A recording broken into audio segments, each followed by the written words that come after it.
we're back for another episode of Counterpoints, and this one is an easy one because I know where we start on this one. In theory, remember, we're supposed to start with like a hot take and a big thing and all the rest of it. I actually think the hot take shouldn't even be a hot take. Funny thing is, Pimp, one thing people don't realise about me is the reason I actually do brag about predictions I've made is because I actually don't make that many predictions. A lot of people wouldn't know this. Like, I don't actually do the thing a lot of people, even fans, do. Like, for example, if someone like Azimu was number one in 2019, I don't go, wow, he's going to be number one for like 6 or 7 years, because actually things are insanely hard to predict. You know, you never know what happens in sports, what happens with people's motivation. There's a million factors can affect things that are. So actually, even though people will assume I'm doing it like as if I did like a, you know, the angle where on the desk you say one thing, but then before you said something on Twitter and then you pick whichever one's right to be like, because really, if you think about it, right, when I brag, I'm not really predicting that, like, I can see the future. I'm not pretending to be psychic. What I'm trying to say is, like, I just saw something. If you notice my big thing's the eye test, I saw something that maybe people missed. So actually, what's funny is my hot take is I'm just going to rerun last year, mate. There's a hot take for you. No one in the history of professional Counter-Strike ever did an insanely dominant year and then just did another insanely dominant year. Because I'll remind everyone, before they go, Thorin, what about Astralis? You do realise it was only winning those 2 majors. I know that sounds mad. That made them the team of the year. If they hadn't won those 2 majors, Team Liquid probably would have been the team of the year. Over aggregate, they had loads of top forms. They obviously won the 6 events in a row. They had the Grand Slam, etc. Whereas people will remember there was that period of time where Astralis for like 3 or 4 months didn't even make a final. They were just irrelevant in that sense. Then even after they were winning at the end of the year, people started to chip back at that. You had the EGs and the Mouses coming in, you know, where they're winning like 1 out of every 2 or 3 events. When then Fnatic was right. So it was, people forget 2019, much more scuffed year. If anything, I view that one in a way. I have another theory about great teams, which is that when you're an all-time great team, you have the period where you're dominant. Usually that's pretty early on, probably the first thirds or half of your time. See what happened with Vitality last year. Then what you do at the end is people have put all their energy into you. They have figured out some of the things you do. People probably have even copied your style. And what happens is you sort of don't win like 3, 4 events in a row. You sort of steal them here and there, or you have the day where things go awesome and you still win. And my whole thing with that is like, it's a bit like someone like Djokovic in tennis now. It's like, if you can get even 1 or 2 more on the way out the door, that denies your rivals. It makes you seem even greater, even though you know you're not at your peak of your power. So I'll just say this, Pip, my hot take is, I actually think Vitality, this is why I predicted after Blast Bounty, they just come and win this tournament. I even had a tweet, mate, where I said they probably won't even need more than 4 maps in the final. That was actually my take. So what I did last year, if people don't know, is after they'd only won Katowice, the first land they'd won, and I think it was Blast right afterwards or something. I think it was 2 tournaments like that in a row. I already said something like, this could just be like the best team to ever play Counter-Strike. This is fucking nuts. I actually think the same thing, mate. When I watched them this year win this tournament, I'm like, aside from things like, oh, but no one in history's done it, and oh, they've been together for a while. That if we just take that out of the way, if I just showed you this team, mate, with no nameplates, you'd go, why wouldn't this team just win every tournament this year? Like, they should. You look at them like there's just so few flaws on them. Like, there's my hot take. I actually think Vitality just dominates all this year too, despite all the cool storylines, all the donk. I don't think it matters, but I think they just win almost everything this year.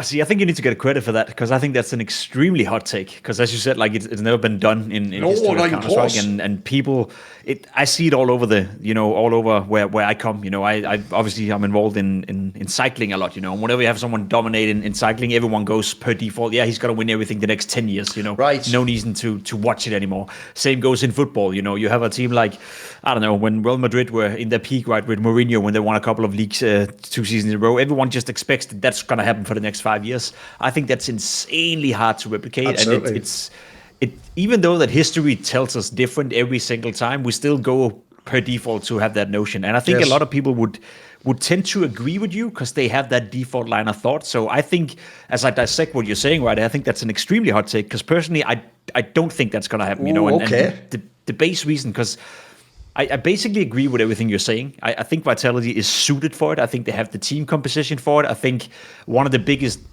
pitfalls of teams not being able to replicate, that for years and years and years to come is personalities develop, and some players get an ego, or some players get fed up with winning, or some players start to slack a little bit. And I don't know what it is, but I feel like, from knowing some of the personalities within Vitality, they don't strike me as personalities that let loose, or as personalities that develop this big ego where it gets out of control or they get lazy, whereas if I were to be completely honest, hindsight 2020, look at the Astralis 2019 lineup, I would feel pretty comfortable saying that I know these guys and I know a few of them probably would have a tendency to slack a little bit or be a bit lazy or whatever that may be, right? I don't see the same thing for Vitality. So I think in terms of summarizing that, I think Vitality is probably the best bet we ever had of a team that could do that for 2 years in a row.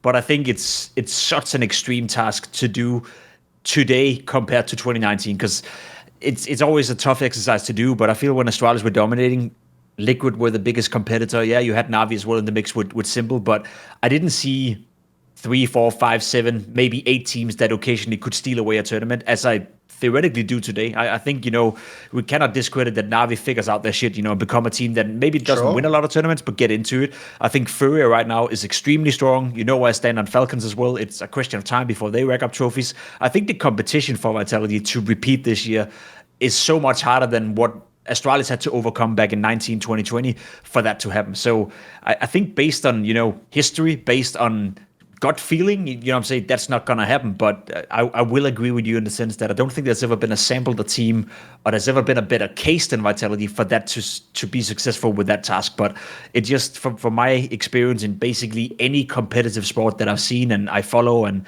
whatnot, it seems so hard to replicate. And then you compare it to football, you compare it to the NFL, to whatever. People always forget that Counter-Strike is a very small team. It's 5 players, and if one player fuck up, if one player develops an ego, if one player starts slacking, like that can throw off the entire team. It's not like a football team where you have a squad of 25 players where your lead striker all of a sudden becomes a lazy fuck, and then you just replace him with another great guy. It's not really the same thing. So I think you're much more walking on a thin line here, and I don't know. I would love to see it from Vitality, but if I were to, put a gun to my head right now, I'd say that's not going to happen. They're not going to have another year like last year. That would be unreal, basically.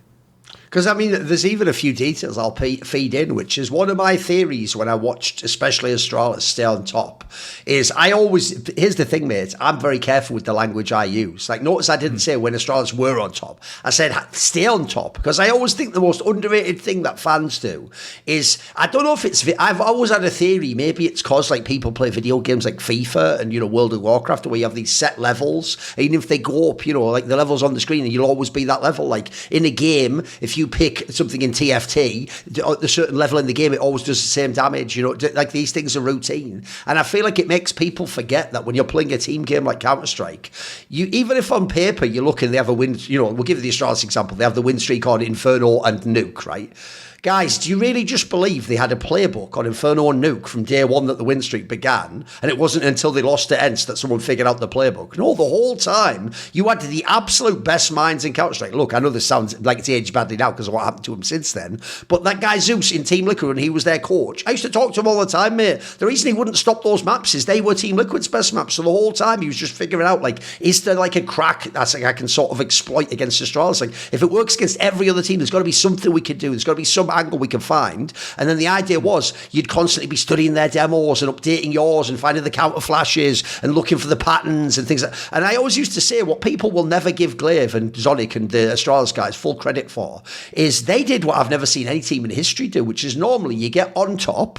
See, different states. You get on top, you win, you're the best. Then everyone puts like all their weapons and all their fucking telescopes towards you and studies everything you do. And you do start to get cracks and holes appear. And then what happens is you lose a couple of times, and then that's what spurs you to be like, right, they beat us this way, good. We can fix this. We come back. We do a revenge game. Suddenly we're back on top again. It's a back and forth. They never did that, bro. What would happen is they would just be winning, and then it's like they themselves didn't wait for the other team to figure out a solution, didn't wait for the count. They were just like, actually, you know what? Even though we already win all the time, Nuke, here's a new thing we're going to throw in there. Here's a new wrinkle that we're going to do in the game. Here's a new angle. We're just going to update our playbook ourselves. Like we're going to stay ahead of everyone. And I always thought that's the reason they were able to dominate. Like I know the rest of it looks beautiful. The ratings are all good on HLTV. The style of play. By the way, the real reason why no one gives Vitality the credit over fucking Astralis is Astralis had that Roger Federer thing, didn't they? They just beautifully moved around the map and interacted with each other like they were telepathic. pick, and then every person somehow, even though I've seen them in all their teams, mate, they didn't always do this. Suddenly Magis could make the perfect read at the same time that like Zipnik's held the right angle, and the device was just flowing over here with the orb, and you'd watch it and you'd just be like, that should be the best team ever, mate. This is unbelievable. So one of the other things is I think Vitality has a bit of that in them too, a Pimp, actually, because first of all, they have managed to do things that I think are impossible. Like this stat that Chad's brought up of their win record on Dust 2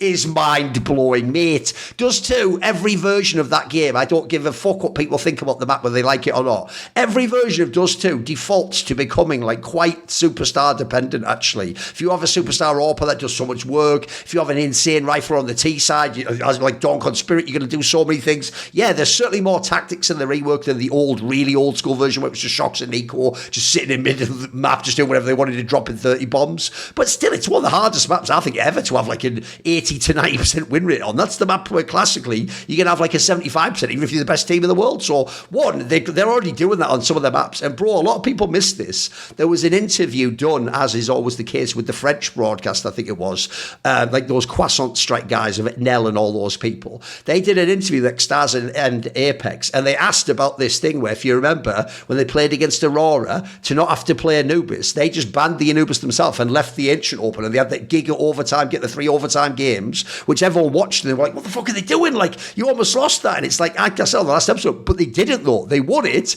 and they clearly did that. This is what they revealed in this interview, to seed the idea that in the future, if you're a team that either is like a specialist on Anubis, or you're just going to ban our Dust 2, for example, then we might pick it. And they even said, basically, in the best of 3s, it's whatever. Like, they obviously just did it there to try and test it against Aurora, but they basically said it's 4 best of 5s, because they know that when they go to a best of 5, like this one in the final here, if someone is just going to ban their Dust 2, they don't want it to be that it's like, fuck, now we have to ban the Ancient, we have to play like Anubis or whatever it would be. I know in this case they didn't actually do it, but they're setting it up that in the future, like, bro, think about what they're doing there, Pimp. They're doing what we've even just said you can't do, what fans can't do, which is they're already thinking about future best of 5, not even this one, future best of 5s that haven't happened, but like when it happens, here's what we're going to do, here's our angle to still get an edge on someone and to not like make our veto of it. Bro, that is fucking like, that's so, like, it only looks stupid if you don't win any of the events. So yeah, if you lose every event now and you didn't make a file, you look like an idiot. But if that actually works out, that's like the sort of story you put in a documentary, man. That's genius. That actually shows that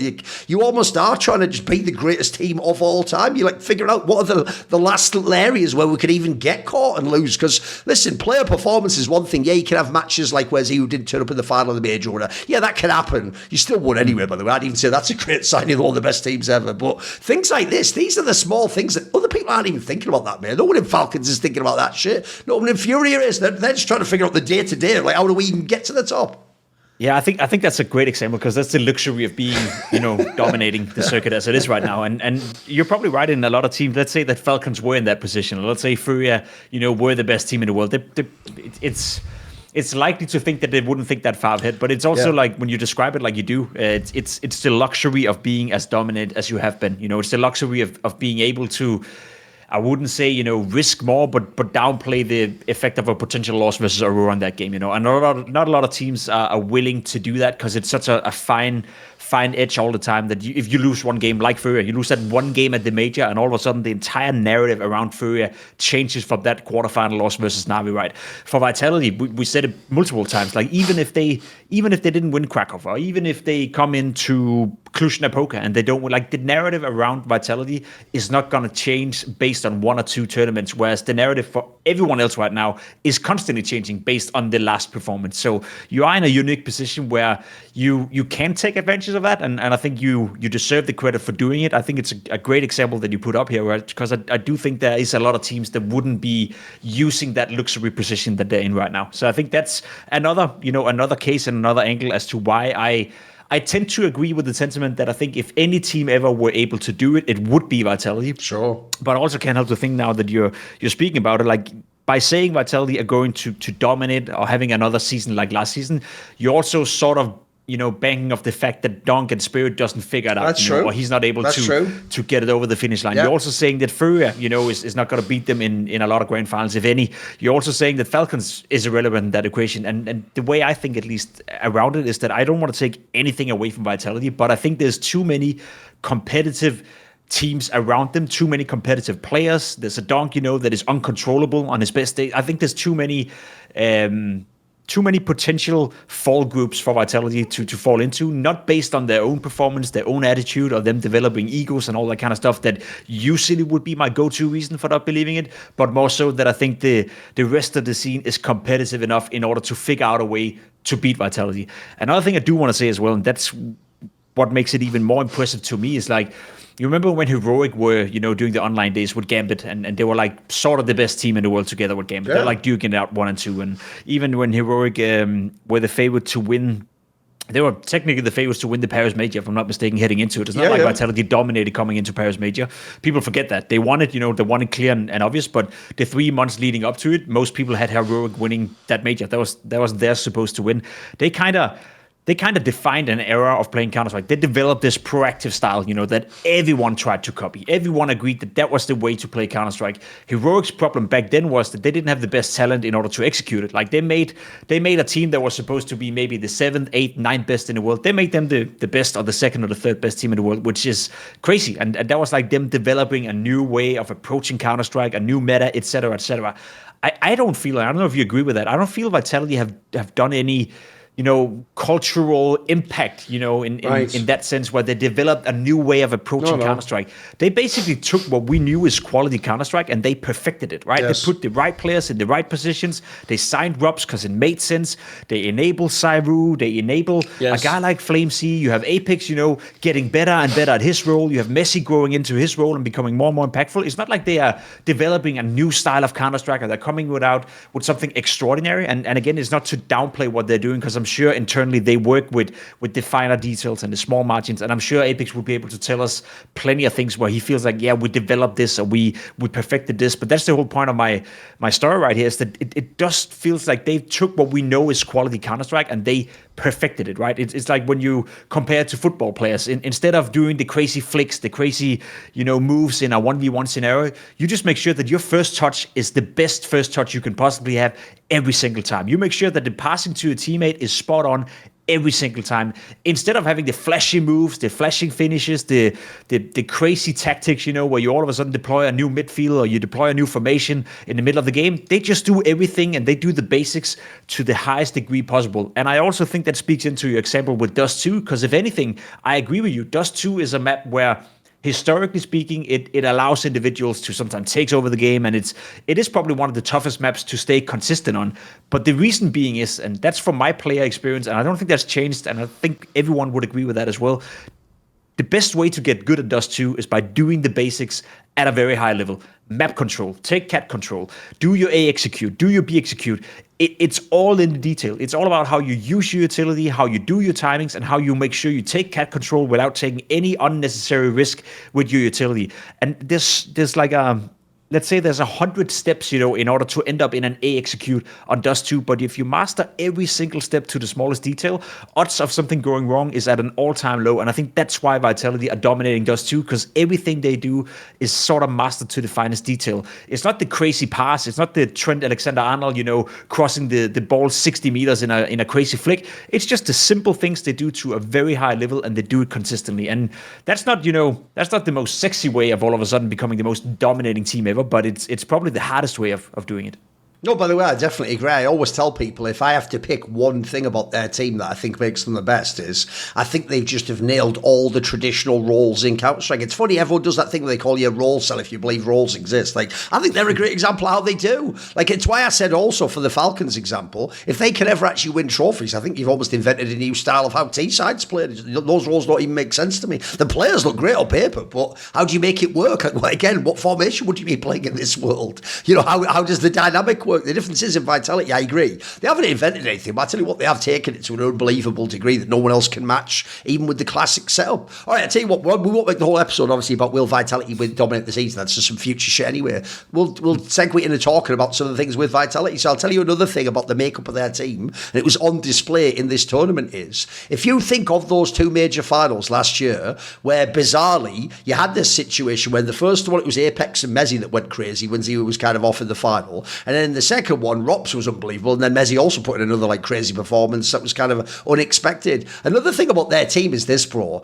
I've always said one of the things about all the roles that's mad underrated is if in theory not all the time, but on on occasion, each person from each role can sort of do something better than expected. Like famously, people might remember, there was the IM Beijing where the reason Glaive got to be MVP is he did numbers that don't even make sense for an IG. Like, what? That's a fucking mind-blowing. Obviously, there was even a time when Zipnik's had an insane, like essentially everyone had their moments in teams like Astralis. And the reason that's so OP is when I'm watching people like Donk, or back in the day, my boy Simple, how rare is it that these guys ever get their arse saved, mate? Normally, they have to not only be the ones like carrying the game, but almost every time they lose, you just know they probably dropped like a 40 bomb and lost. Like, you just go on and go, holy fuck, he's in hell, this guy, he's elo hell. You do that line all the time. Like, one of the reasons it was cool to see ZywOo actually just completely take over this, I think it was his best final he's ever played, mate. The whole thing from beginning to end was unbelievable. Like, he actually did, he even did all the shit, mate, that I normally criticise him for.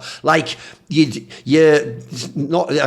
start a bit slow, or you shy away from the opposite. Mate, he just did none of that. This was like I was fucking piloting him. Like, he did all the things I want, all the aggressive peaks. He went for the AWP all the time. He was playing super fucking ballsy. He hit every shot, like you'd imagine. It was beautiful to watch. That's the thing about their team as well, mate. And also this was the final when Flames, remember, he could be really good and carried the first couple of maps. They almost even won the Mirage because of him. Like, you watch their team. Again, it isn't really just the ZywOo show. Certainly his numbers will always be the best. But what's beautiful is not only can he get saved, but if he ever does turn up like this, good luck ever beating him, mate. Like, this is one of those finals where certainly we'll talk on the other side about Molodoy. He didn't have his greatest fight. But I'll tell you what, mate, a lot of people would have got their shit pushed in that one. Even when I was watching some of the ZywOo POV moments, like, there's just the ones where, a bit like Simple, they hit the shots, you just like, congrats, like, what can I do to that? Like, there's certain shots in the game. But it's with Pimp. As a Liverpool fan, we complain like motherfuckers about that 2022 Real Madrid one where it was Vinicius Jr. and all that. You know, the defence was a bit dodgy with Trent. So nobody I know who's a Liverpool fan has ever complained about the Real Madrid final where Gareth Bale scored that overhead kick into like the top fucking corner. Because when they do that, mate, you just go, you know what, we can't do that. You win. You just win that one, mate. That's just too good. You get to win that one. Nobody's going, but what if? No, there's no what if. Like, that's just too good. So if I was even the other team, mate, I actually would sort of low key be like, I know we're not supposed to be like, it's fine to lose, but it's like, but how do you beat that? How do you beat someone, Pimp, who's not playing some shit roll baiting? They actually the star and they get 90 kills and then die 40 something times over 4 maps. Like, that's just the recipe for a win against anyone. So I watched their team also. Oh, fucking hell, this is I can't even tell which the peak vitality is, but this one was pretty fucking scary, mate. Yeah, that's true. It was a scary one, and you can't beat him. And I think it's a great notion in the sense that players, and you'll hear that, you know, from players themselves in interviews. The first thing they always say is that, yeah, we should have won this had it not been for X, Y, Z. They always, and that's fair enough. You know, I used to do it myself as well. But everyone always believes that, yeah, we fucked up, and then yeah, sure, they played well as well.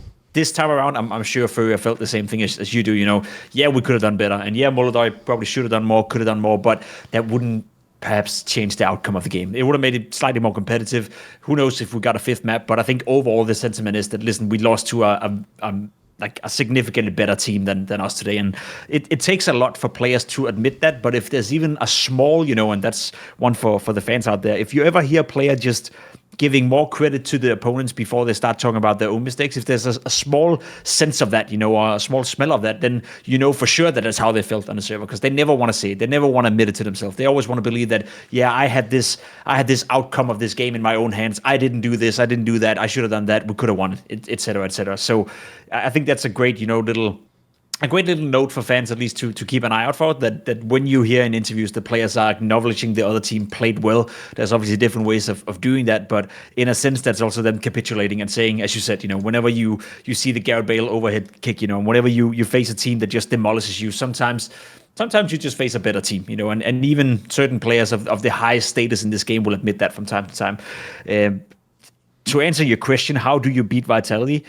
You probably can't in this, you know, in this shape. Let's be honest, especially when ZywOo's playing like that. But I'll also say, you know, this was ZywOo's best tournament ever, I'd say, you know, at least at a prestigious event like this, where he truly dominated from start to finish, whether that was the group stage in the grand final, you name it. that being his best ever, that's not going to be the standard of Saivu. Like, again, you see fans on Twitter now talking about, that's why Saivu's the best player in the world. That's why it was never a discussion with Donk. Well, like, shut the fuck up. This was the first time he ever had a Donk-esque event. Like, the first time ever. He's been around for 5 years. So if you expect Saivu to do this, or a level like this, so you've been critiquing him for 4.5 years now because he didn't do it? Or is that the standard that we expect, right? Bro, what they don't seem to get is, mate, if he did this every tournament, I'd probably think he was the GOAT. Like, when they go, what more do you need to do? Stuff like that. If you do that, I'll say you're the GOAT, man. That's pretty thick. It's pretty good. Exactly.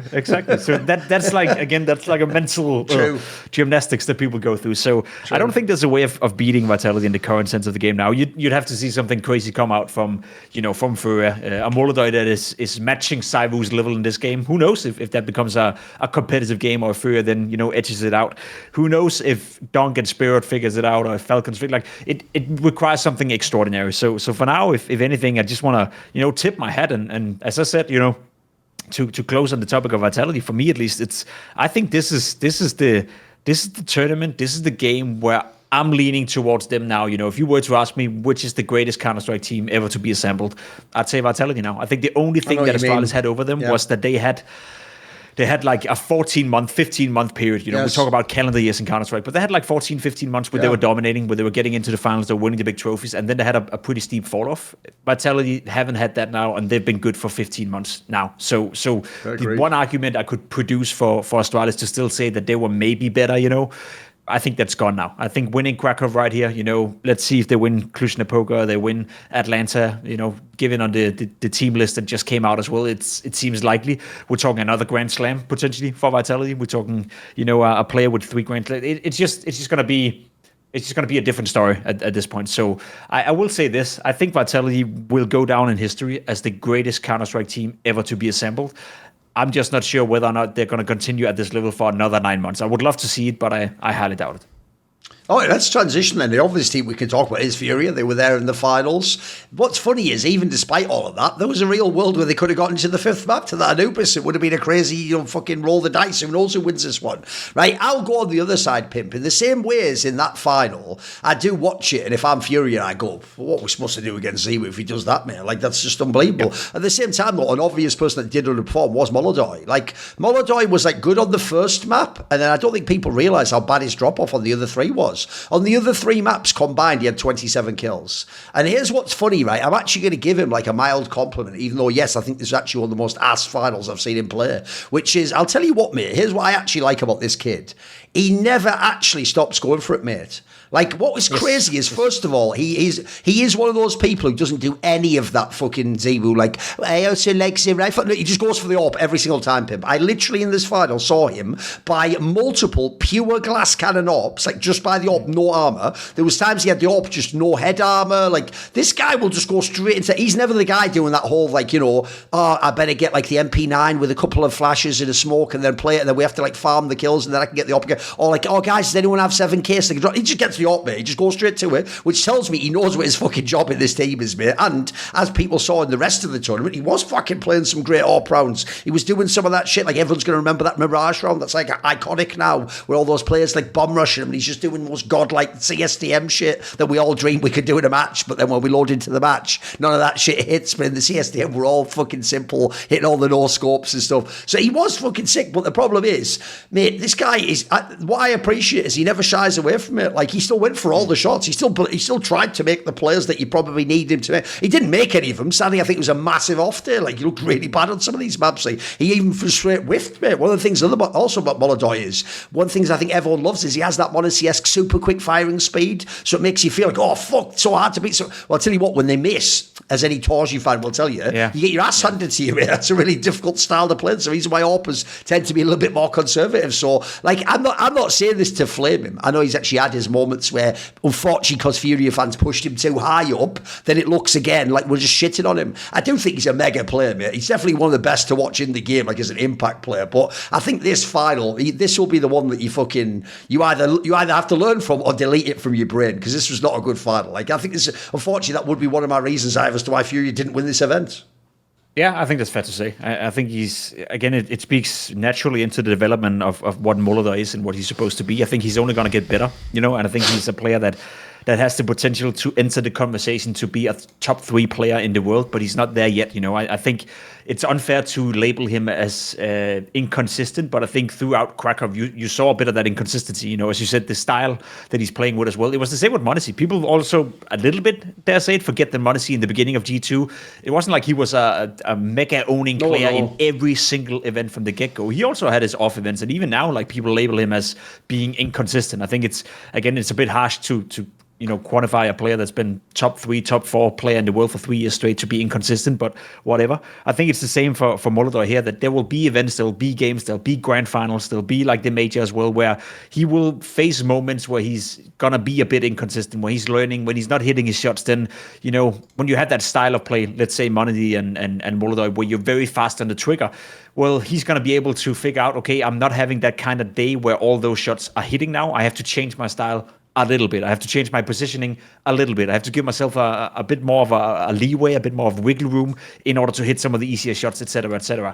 And I think that's what you only learn by experience. Like, he has to experience that. He has to experience that he cannot rely on his fast flicks and his, almost like aggressive positioning with the orb every single round. Sometimes you got to dial it down a little bit, and that's a part of maturing as a player as well. So I agree with you. I don't want to be harsh on him. It's a very fair critique, let's put it that way, that had he played better in the grand final, there's a greater likelihood that FURIA would have been more competitive, or maybe would have pushed it to a 5 maps, let alone perhaps winning it, But I don't think he's the sole reason, and I don't think it's unfair to have a game like that if you're molodoy, where you're still relatively new. He still hasn't had a 12-month period of playing Counter-Strike at this level. He came in, 9-10 months ago, the first time in FURIA, so there's still plenty of time to develop, and that's where we go back to the old conversation of it's kind of the donk and the Cyrus of the game that is ruining that, process. We expect these young mega talents to come in and just be instantly godlike and never make any mistakes and never have any downfalls and never have any inconsistencies. Whereas that's what makes Donk and Saivu so fucking crazy, that they didn't have that. Whereas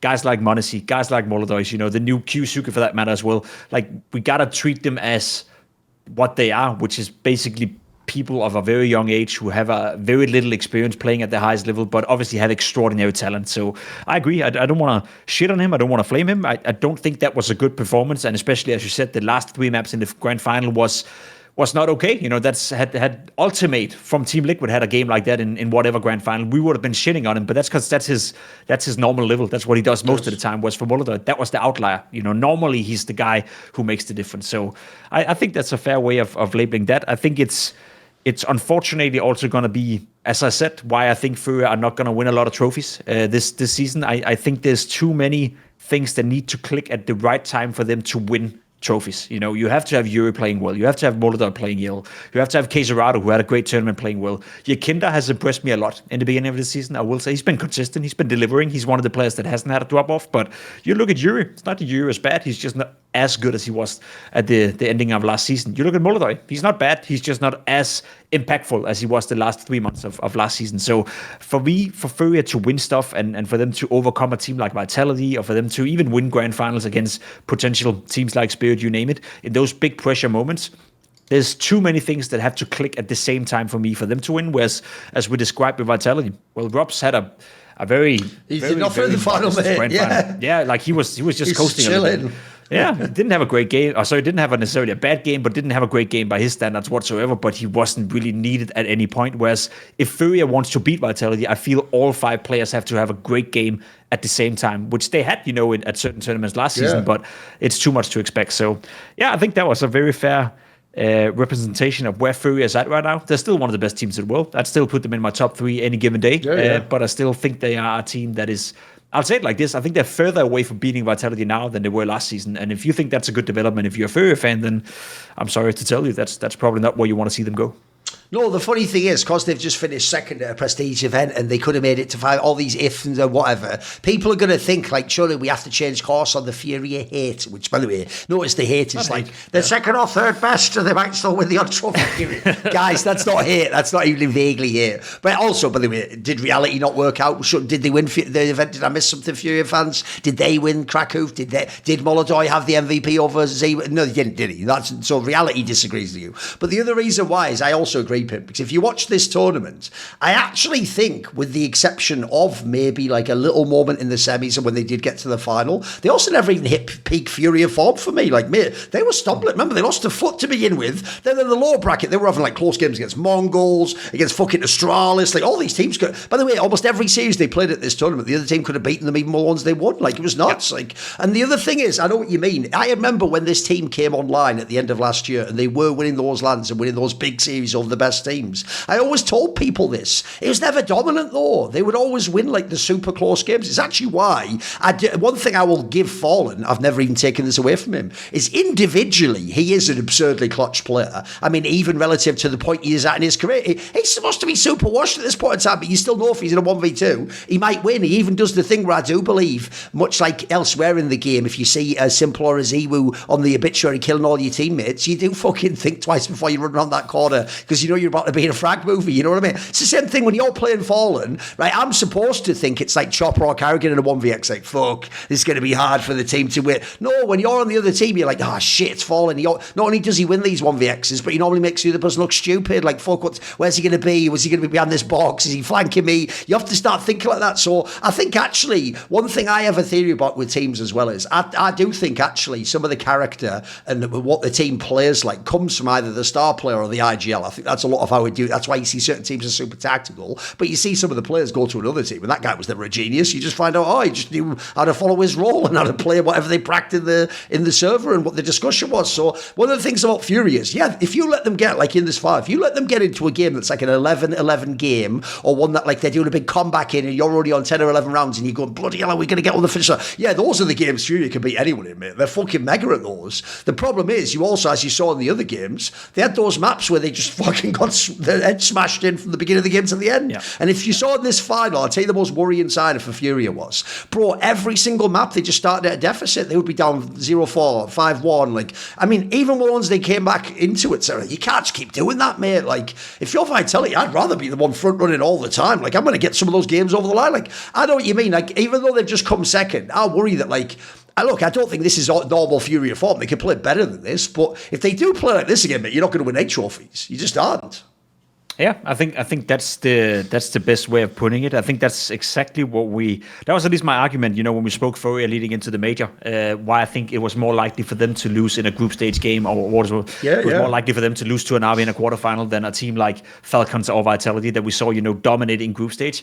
Their map win percentage ratio in 2026, the beginning of the season, they won 56% of their maps so far. They almost lose as many maps as they win. Yes. They win, as you said, they win the series 2-1.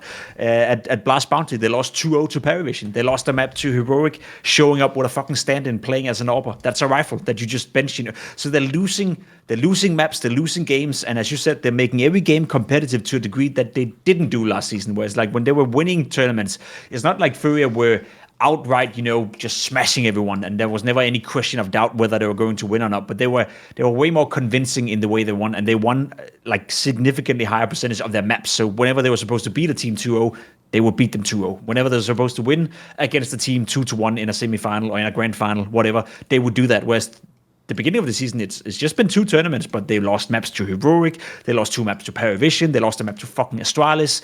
As you said, like, there's a lot of those games that could have gone south, very, very quickly for Furia. So still, they're the second best team in the world, maybe the third best team in the world, depending on what day you ask me. But they're not as convincing. They're not playing as convincingly as they did last season. So the decrease in level per the eye test, per what you're seeing, not necessarily in the results, is already happening. So is that a slow start to the season, or was that Furia hitting their peak last season, and now this is going to be the new norm for Furia, where everyone else is going to catch up to that level, and then it's going to be a battle for them to even stay as the second, third, fourth best team in the world? Or will we see a Furia come alive again and find some of that form from last season? Because I agree with you. I think if you were to ask me, do Furia play... Like, do they play the same quality Counter-Strike they did at the end of last season? The answer is no. And I think the players themselves and Furia themselves would say instantly, yeah, we're not playing as well as we did. So that's a sign of, something happening within that lineup. That doesn't mean they can't turn it around. That doesn't mean they can't rediscover that form. But that's just where they're at right now. And I feel like that's what pisses me off the most when the fans are speaking about Furia. It's like, if you want to evaluate Furia just based on results without watching them play a game, then sure, go ahead. It's like so surface level of doing it. But if you actually watch their game, you'd agree that they just played 4 games at Krakow where they could have lost 3 of them, is that a good thing or a bad thing? Well, it's kind of good they win games that are competitive. It's kind of good that they win despite maybe not playing their best. You can always spin that into a positive, but I think the bad part about it is that they even bring themselves in a position where they could lose, which didn't happen the last 3 months of last season. So something has definitely changed with FURIA. They'll be fine. They'll be a top 3 team, but as I said, I feel more convinced now than I did a couple of weeks ago when I said it the first time that I think it's going to be tough for them to win a lot of trophies. Right, what about, obviously, another team that from the bounty people were looking down on was Team Spirit, because they've just made these big high-profile roster moves. By the way, I will say, we don't even have to do a section on this. This is why the most overhyped storyline, I'm sorry, of the Blast Bounty was not only, like, Paravision might actually be, like, world-class. We said it on the last one. Like, the best-case scenario is you'd be, like, 8th best team or 7th best team or something. Like, you got to be realistic. And then secondly, the idea, it was like, it must be because of Sway. He must be, like, no. Like, by the way, he will be one of their better players, but again, that's not the reason Spirit sucks, and that's not the reason why Paravision's suddenly going to become the best. So if we go on the Team Spirit angle, I do actually feel like, I think it's a mixture of the Zway angle where people feel like he was hard done by, and then also I think some people, funny thing, I love the way people call me a role cell, but then they themselves are like, Matrix has never been an IGL and Chopper was doing a good, oh, so you believe in roles all of a sudden? Fucking hell, all right, mates. And by the way, all I'll say is, where are you people every year? Like at the end of every year, Team Spirit wins like massive events, then you never say Chopper's an IGL of the Year candidate. Like, I don't believe he is, man. I think he wasn't doing most of that shit. I think it's even been revealed. I think he said something on the stream along the lines of it, sort of like Ali's team, basically, or something like. I've always thought that way. It's just from knowing, like, styles of IGLing, and I've always thought, like, that was one of those teams that suspiciously got better when they did the timeout, if you know what I mean. Like, that suggests to me they need someone else talking other than the bloody IGL. He speaks every freeze time, guys. Think about it. So I will say this. Even though I think a lot of people are disappointed because when they looked at the bracket, maybe they thought this should be the classic Vitality Spirit in the final. We could have the Donk versus Ewu, the start of the year. You know, I think a lot of people were primed for that one. Obviously, we didn't get it. It was a close series against FURIA. I have to say, mate, I want to start with most of your thoughts. I actually thought in general, when you consider they have just made the roster, I think there's positive signs for Spirit. I kind of liked the way they played, mate. True, I'd have liked to have seen him in the final. I think it would have been a better final, maybe, but I don't really have that many complaints. I'm not that down on him. Where are you at? No, I agree. I think, again, people underestimate how big of a change it is, you know, having Magix coming in as an in-game leader and bringing in Suntix again after a break. That's going to take time for them to get up to speed. And I think that the biggest question mark is still Magix as an in-game leader. Like, is he suited for it? Is that going to be the future? Is it going to work out? I think Spirit, if you were to ask them, that's obviously a calculated gamble they make. They made the decision because they believe that that's the case, but I think they're well aware that that's going to take time, like, especially as an in-game leader. It's the same when Apex transitioned into becoming an in-game leader in the beginning. A lot of people were, including myself, were like, is that going to work out? Let's see, you know, has certain qualities that could be good, has certain qualities that doesn't really strike me as being good for an in-game leader. I feel the exact same thing with Magix right here. I think we did an episode when it broke, you know, maybe a month ago or whatever, a month and a half ago, where we said the same thing, where it's like, yeah, there's certain things I can see why they would think he's a good in-game leader and why that could potentially work out in terms of how you free up the team a little bit more, how you maybe cater a bit more to Donk, how you get more out of Tania, you name it. There's also certain qualities that when I look at Magix as a personality and his way of handling stuff, and that's, again, I have to distance myself because Danish Counter-Strike mentality, the European Counter-Strike mentality compared to the CIS region is vastly different. So some of the things that I think maybe are negative in terms of personality or qualities as a player and how you conduct yourself may not be an issue in CIS. But I do see certain things where I'm like, okay, you're here, you have to address it, you have to get better, you have to figure out a way of making sure that's not going to be a negative, etc., etc. So I still have my question marks surrounding Magix, or whether or not he can be he doesn't have to be a world-class in-game leader. That's the luxury of having Donk. He just has to be a decent in-game leader, like Chopper. As we said, I don't think he's a world-class in-game leader, but I think he was decent. And I think if Magix can become decent, or maybe slightly better than decent, then Spirit still has everything they need in order to be a hyper-competitive team that can definitely win trophies, because they have the best player to ever fucking touch the game in Donk, at least the most skilled player to ever touch the game. So in that regard, I'm not worried. I also like what I see. They look slightly better compared to Bounty, which suggests that they are getting better. They're working on stuff. And I'd say it like this, you know, if you were to ask me for the major in Cologne, I think that's what we can fully expect to see peak Spirit. And if they fuck up that event, or if we see, you know, too much shakiness or too many bad signs or whatnot, then we can start to have a conversation. But they're one of the few teams where I like, give them some time. It's a big change. It's a new in-game leader. It's a new way of approaching the game, and it's an in-game leader that didn't come from another team as an in-game leader to a new team. It's a player that's never been in that role before, and you could clearly, from the bounty, I think we saw a couple of interviews from James Banks with Magic as well. Now standing behind the scenes and listening to it, you can clearly see that it's new to him. Like, he has to take responsibility in a different way, whereas before he was a support player that could get away with a 0.95 rating while Dunk went off, and he'd be happy, the team would be happy, they won a trophy. Whereas this time around, he has to face the tough questions of, okay, you just lost this game in the semifinal. You're the in-game leader. What the fuck happened? That's a new kind of pressure. Absolutely. That's a new kind of personality you have to bring out. So I agree with you. I'm not fussed up about Spirit. I don't think they're ready right now to be a world-dominating team. They're not ready to take on Vitality in a grand final in a best-of-5. They would have lost that game had they gotten to the grand final, I'm sure of it. Oh, sure. But they are a team that will get to the playoff. They are a team that will be in the semifinals. And if you put Dunk in a semifinal, you never know what happens. I'll even make a little prediction on the point you were making about Magic's, which is, this is also where it's not always what you say, it's actually also who you're perceived as, which is when Magic's used to do the interviews because no one else wanted to speak English, and things like, Donk might be pissed off you lost the game or something. When Magic's would do the interview, one of the things all the Zoomers love is he was always aura farming and doing troll pit. By the way, if he keeps trying to do that as an IGL when you lose, you will get mega hated. I'll tell you that won't suddenly be as funny, and it won't go down as well. Okay, I'll tell you one thing I want to ask about, which is the Donk angle, and it goes like this.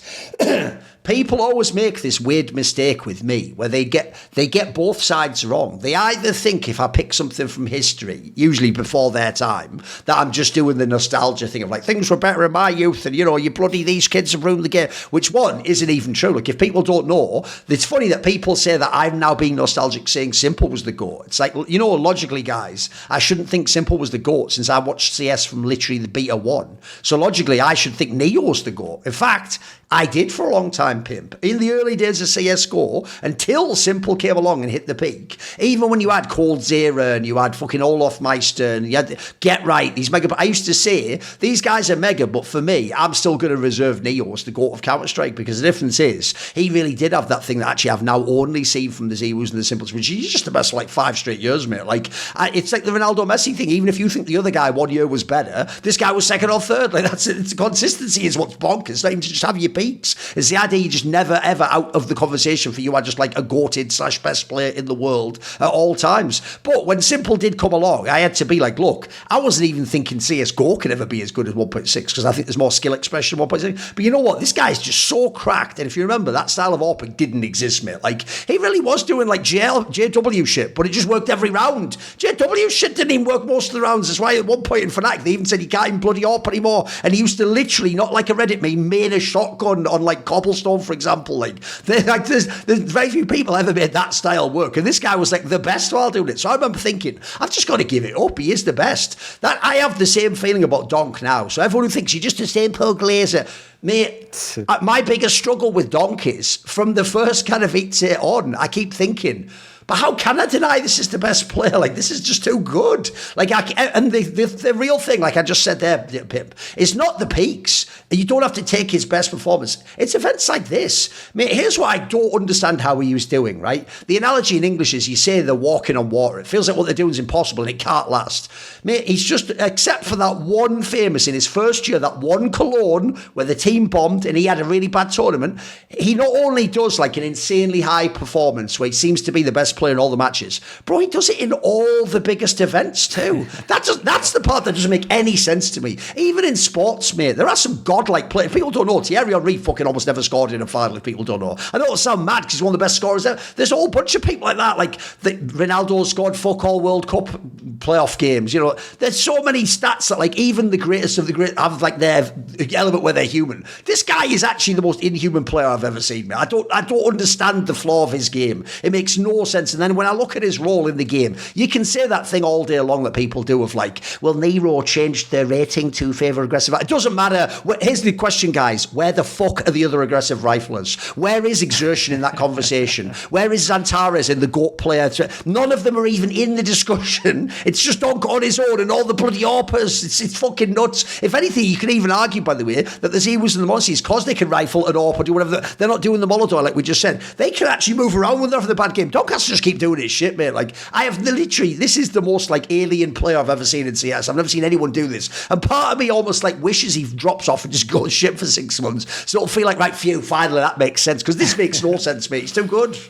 It's the thing that he's immune to whatever's around him. I know. Because he's equally good to a Spirit, that's been together for a year where everything is working, everyone knows each other, compared to a Spirit with a new in-game leader and, Sway next to him and then Tinea next. Like, it doesn't matter who you put next to him. It doesn't matter what you put him in. It doesn't matter what environment he is in. He's just going to do his thing at an extremely high level. I bet you this much, if Vitality were to change 2 players all of a sudden or Saivu would get a new in-game leader, let's say Epix decided to retire tomorrow, like, his level would drop. Saivu is a player that he's obviously fantastic and he's going to do great, but there will be a slight drop off. I'm quite sure, if he's not comfortable in the people around him. It does seem like Dunk is immune to that, and that's like to me, that's the one skill set I never figured out as a player. That's the one skill set Elise has never figured out as a player. That's the one skill set I think most pro players, when you look over the course of 5 years of their career, they're gonna like, why am I so affected by I wish I could just play equally good, depending on what's going on. I don't care if it's Subnix next to me or if it's fucking Bobsky next to me back in the Astralis days. I'm sure that we would be like, I'm going to play equally good in every single game, but that's that's not how it's working. You see it in football all the time.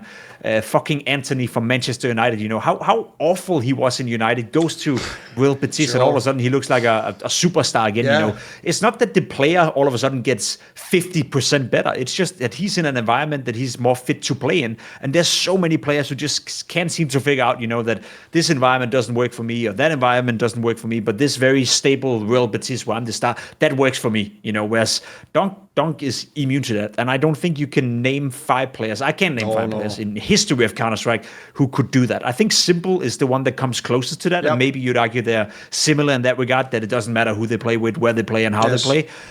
Nobody else would do that. Not even the Saivu, not even the fucking Peak Cold Zero. Great example. He needed that system to be good. Peak fucking Device for that matter, system player, whatever you want to call him.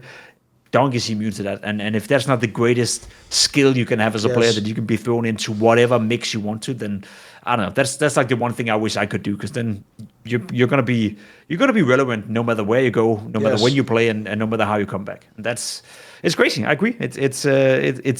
One thing you're backing into here as well, look, it's a classic angle to go on these plebs with, is the new corp from all the Zemu fans isn't just he's better, it's the thing of like, but Dunk just has the whole team based around him. Like, they just changed the whole fucking structure of the calling, guys. He just still does it. Like, at this point in time, I don't know what they think. I'd love for one of these guys, just get me a demo. They can do this, by just get me a demo, get me some Skybox Edge, just show me what they're doing that's making him get these kills. Because I always want to tell this, like, if that was real, right, if it's setting him up that makes him this good, then every other team with an aggressive rifle is a moron for not doing this. Why doesn't Aurora just do this and make Xantaras get even more? I don't know what they mean by that, mate. And listen, he certainly is like the tip of the spear or whatever, but there's so much more to it than that. Like, how much? Loads of it's coming out of his crosshair, not the fucking mind of Chopper or Magix, for fuck's sake. True.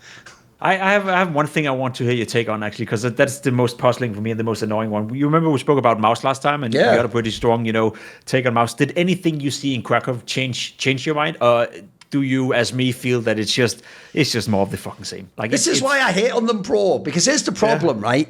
I'll tell you the difference. This is the key difference between MOUZ and Falcons. Because both teams like underwhelm and don't do as well in the last match of the tournament every time. But the difference is you do feel when you watch Falcons and they hit all the crazy shots, like that's part of the aura that people. It's not really just the whole thing of they don't look cool in interviews. It's the idea that in the game they feel dangerous. You know what I mean? The problem MOUZ has is every time they play someone below them, they're like accountants. They just run the numbers and then they just beat them because they should. And then when they get to the big game every time, this is the worst part, Pim. It's not just that they lose. You can lose. In fact, I actually thought last season they did this less than they don't do it now. Last season they could lose to Vitality, but really close and give them a great game and just lose because, you know what, at the end of the day, like people like Team Liquid or old TSM back in the day, you're going to have to sit back and just go, that was the greatest team of all time, and unfortunately I was playing them. Yeah, you can't win many of those when you're playing the GOATs. The difference is, like this one that they had in this match here, right? when I look who they beat, they didn't beat any massive names for me. And then when I look at how they lost, they play a part in their losses, Pimp. That's the chalking element. They don't just lose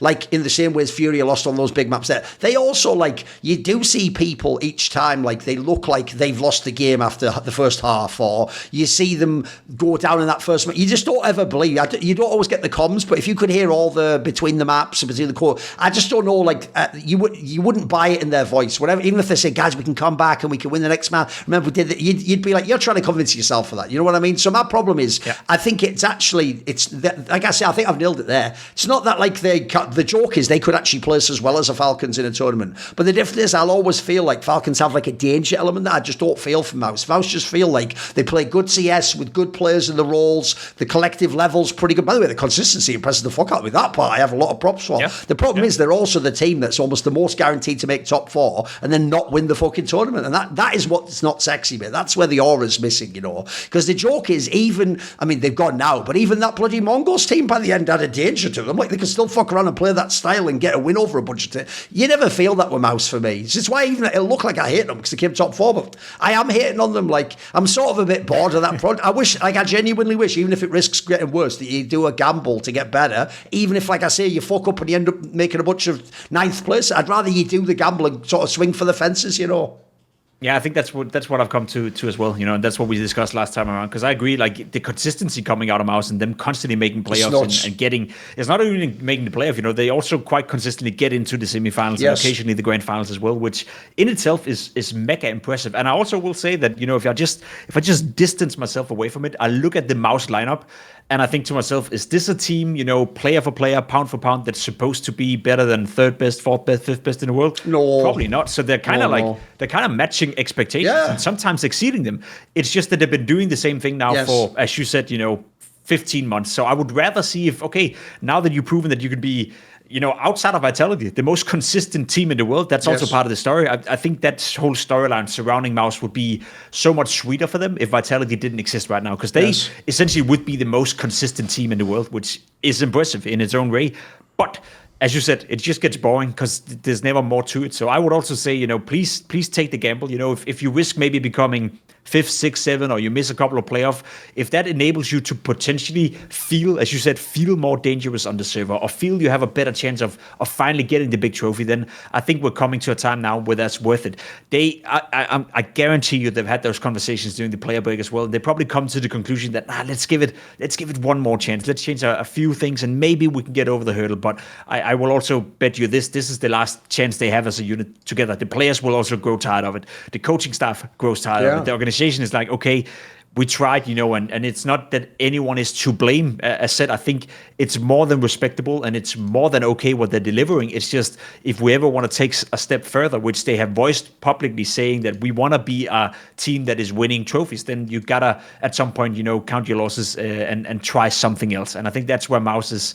If anything, they just confirmed what I felt, you know, at this tournament, that they're still a world-class team. They're still good, but they're never any closer to the trophies. And I think you nailed it by saying that, you know, it's that dangerous element on the server. It's like when you're, I don't know, I hate, we maybe do too many football references. Whenever I watch Atletico Madrid, you know, in La Liga, you know, in a sense, like that's a tactical, well-sound team. They don't ever feel as dangerous as Real Madrid. You know, despite of whatever matchup it is, despite of it being a season where Atletico Madrid is leading La Liga and they'll end up winning it, they never feel as dangerous in the big games because they don't have the same individual quality. And the same could be said in this scenario as well. And I think the best way to exemplify that from Krakow is, we just spoke about FURIA. In every single game for FURIA in that lower bracket, it was 2-1, 2-1, 2-1. And you'd say they came into the playoff a bit weaker than MOUZ. But I bet you everyone would agree and everyone would see, like, gut feeling-wise, FURIA is going to make the final ahead of MOUZ. We have a better feeling that FURIA is going to be dangerous in the playoff. Whereas for MOUZ, they did lose that one game to Aurora 2-0, I think. But then they beat FaZe 2-0. They beat Falcons 2-0. They beat D2 2-0. So you'd say coming into the semifinal, you just won 6 maps in a row against some quality opponents. So yeah, they should feel more dangerous. They should be more dangerous than a FURIA who in every single game have struggled a little bit. But that's never the notion. That's never the sense, because we know that FURIA is a more dangerous team than MOUZ. So it goes to say two things. I agree with your point that they don't have that, you know, they don't have that player that makes you fear them all of a sudden popping off. And second of all, I also think that's why people and especially fans, sometimes overestimate the fact that a 2-1 is not really different from a 2-0 victory as long as you get the win. Yeah, sure, there's certain things in the way you lose a map or the way you play that is a bit concerning for FURIA, but at the end of the day, I think FURIA, coming into the playoff was still a more dangerous team to me, despite them having lost 3 maps in their way into it. Whereas for MOUZ, they just won 3 games in a row, 2-0, 2-0, 2-0. Still didn't give me any confidence that they were going to be more dangerous against Vitality. So it's all about context in that regard. And, results in terms of how you win does not matter as much as you probably would like them to, as long as you get the win, which FURIA have been quite good at, and MOUZ, unfortunately, not. I also agree on the whole player angle, even though true, I have been saying this for 3 straight off seasons, but to be fair, I also didn't know how VRS would affect people not wanting to do one-off signings, etc. The other reason why I feel like it's inevitable, that the joke is it won't even be that MOUZ will fall. Eventually, one of these players is just going to go, you know what, I'm bored of losing like this. Essentially, what they will do is they will do the Rops to Vitality move, Pimp, because what happens is, Rops, remember, was the best player in FaZe for most of history. He wasn't at the very end, but he'd been their main player. That was the one that you could sort of rely on, and even he said it's real. I've talked to him behind the scenes. He did just want FaZe to sign more firepower. If they could have gotten another star, then he'd be like, right, we can still make this work, etc. But I think what he realised was when FaZe went off the boil a little bit, and they themselves were just can make the playoffs, but they're not going to win the tournament. I think he realised but I'm not Ziwu or fucking Monacy or Donk. I can't do it all myself. So essentially, I need to get to a team with a player like that. That's how I win everything. So the same thing. If I'm sitting down, if I'm any of them, maybe not Torji because he's the one who signed the long-term contract, but if I am the others, if I am Spinks, if I am fucking Exertion, I'm thinking, look, I am really good. I can be a top 10 player in the world, and I can mix up with all the other players, but I can't really do what Donk and these other people do, where they're just constantly carrying them. It's I have to get to one of those teams. I have to go and play with someone like that. If I do, don't I just win don't I get to do what Rups is doing now? I get to win. I get to have an off final and win a fucking game. So I know what you mean. Sooner or later, it's going to click with these players. I also don't believe that as well. In the same way as I said earlier, you can have players who are either tactical or clutch, and it's sort of a bit of that DNA spreads around the team while you're almost some aura effect in fucking in a trading card game or video game. In the same way as you can have that, I also do feel in a team like this, people are going to think they're all bloody losers and chokers. We don't actually know that. If you split them up and you put them in other teams, maybe some of these guys don't even have that problem. And I feel that is the most. It's why people say a change of scenery is what changes things, isn't it? I feel a bunch of these players, all of a sudden, the obvious examples for me, it's never happened sadly, was that you always want Carrigan to go to MOUZ. I always want these players to go to fucking Carrigan in FaZe. I want to see, Exertion play with Twists, mate. I think you would tear the team side up. Wouldn't you and Carrigan have the best time of ever? You know what I mean? These are the moves I want to see, because I feel they could bring something new to these teams. Yeah, it's funny because I was just thinking, to give you a best football manager example right here. If you're Spinks as an example, he's kind of often, singled out for having this passive aggressive play style where he's a little bit annoying, but imagine a rifling trio, I think that would complement each other very well with Frozen, Twist, and Spinks. If you cannot make that work, if you're Carrigan, then sure, you have the Brokey issue. That's another side of the coin, and maybe you get a better arbor, at that point. But sometimes all it takes is just 1 or 2 moves, and then we go from speaking about FaZe being a potential dead team to a team that if you have Frozen, you have Twist, you have Spinks, you have Carrigan as an in-game leader, and let's say that there's an AWP player out there that's better than Brokey, or even with Brokey, maybe the change of scenery or the fact that Brokey realizes, hey, if I get my shit together, I may play on one of the best teams in the world again.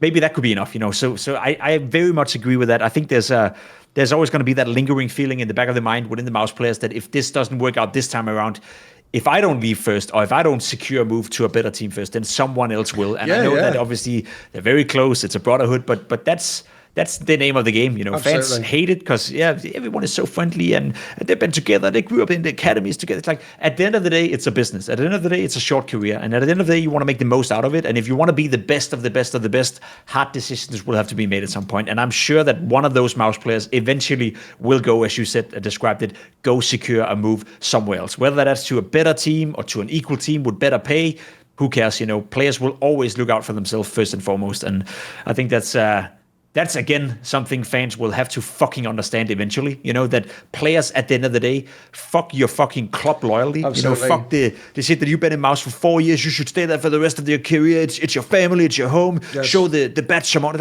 Shut the fuck up. If you're a player, you look out for your best interest. And if your best interest is to stay in MOUZ for the entirety of your career, go ahead, do it by all means. But expecting, expecting that fans have I hate this from the football terms as well, but fans expecting that you should be more loyal to your club, or you should be more loyal to your players, or more loyal to those who showed your loyal. Like at the end of the day, everything in the world, you see it in your own ways of living as well. You got to take care of yourself before you take care of everyone else. It opens up I think that's a life advice for you out there.